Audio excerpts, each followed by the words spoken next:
अस्सलाम वालेकुम। मोहम्मद सिद्दीक मिठवार वाला नेकी कंदड़नि खे अहिड़ी तरह बदिलो। Part number 8। ऐं वटिसि 70 वॾो ऐं 30 बाहि 70 मथे हीरनि जवाहरनि सां जुड़ियल सोनू हिकु ज़बरदस्त तख़्त आहे। मूं खेसि ऐं संदसि क़ौम खे अलाह जे बजाए सिज खे सजदो कंदे ॾिठो आहे। शैतान संदसि बुछड़े अमलनि खे संदसि लाइ सीगारे किन अलाह जे रस्ते खां रोके छॾियो आहे। पोइ उहे हिदायत जी वाट नथा लहनि। शैताननि खेनि गुमराह कयो आहे त अलाह खे सजदो न कनि।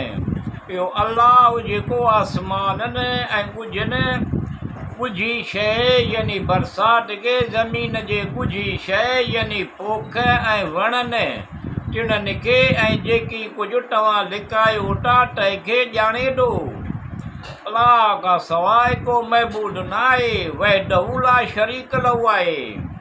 7 आसमान 7 ज़मीनूं कुर्सीअ जी भेट में बरपट में पियल मुडीअ वांगुरु आहिनि ऐं साॻियो हाल अर्श जे भेट में कुर्सीअ जो आहे।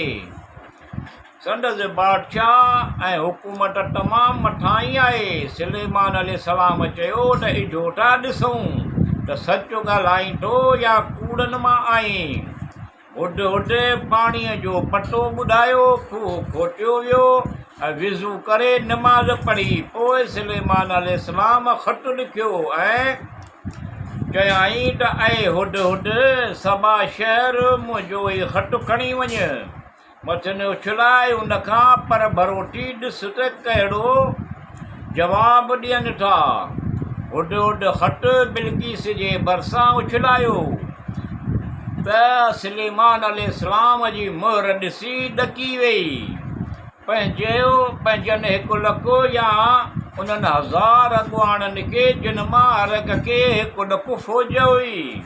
चयाईं त ऐं सरदारो मूं ॾांहुं हिकु इज़त भरियो ख़त उछलायो वियो आहे जंहिंमें आहे त बेशक हीउ ख़त सबा जी मलका बिल्किस ॾांहुं अलाह जे बाने ऐं रसूल सुलेमान अलैहिस्सलाम जे तरफ़ां आहे ऐं बेशक इहो अलाह ख़ुदा जे नाले सां लिखियलु आहे जेको रोज़ी ॾींदड़ बाज़ारो आहे।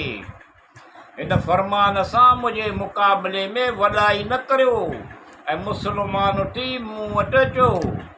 बिल्किस जे परख लहण लाइ पंहिंजे क़ौम वटि ख़ुशीअ सां आई ऐं चयाईं त ऐं सरदारो मुंहिंजे मामले में मूंखे मशवरो ॾियो त हिन ख़त जो कहिड़ो जवाबु ॾिजे।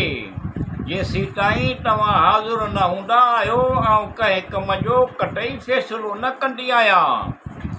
उन्हनि चयो त असीं वॾा ताक़तवर ऐं जंगी हथियारनि पवारनि सां मुसल बहादुर ऐं सख़्तु वेढ़ाक क़ौम आहियूं। मामिलो तुंहिंजे हवाले आहे। पोइ तूं ॾिस त कहिड़ो थी हुकुम करीं। जंग जो हुकुम करीं त जंग कंदासूं, सुलह जो हुकुम करीं त सुलह कंदासूं। बिल्किस चयो त बेशक बादशाह कंहिं ॻोठ में दाख़िल थींदा आहिनि त उनखे तहस नहस करे छॾींदा आहिनि ऐं उतां जे इज़त वारनि खे ज़लील करे छॾींदा आहिनि ऐं पंहिंजे इस्तेकाम लाइ ईअं कंदा आहिनि ऐं